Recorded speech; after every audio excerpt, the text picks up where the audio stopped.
Hello guys, today is Saturday. Nag-grocery kami ni Tin dito sa Sunnybrook 1. Tapos na kami mag-grocery kaya hinihintay ko na lang siya kasi bumili pa siya sa ibang store kasi wala siyang nahanap dito na Graham.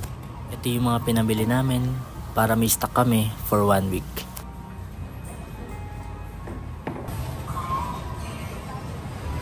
Nagpabili rin pala ng buko yung mami ni Tin kasi gusto nila magsalad.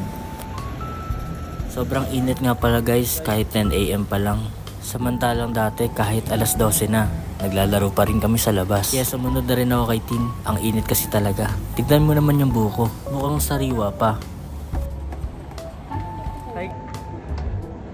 Meron din silang ibang tinda bukod sa buko, katulad na banana Q, turon, tsaka maruya.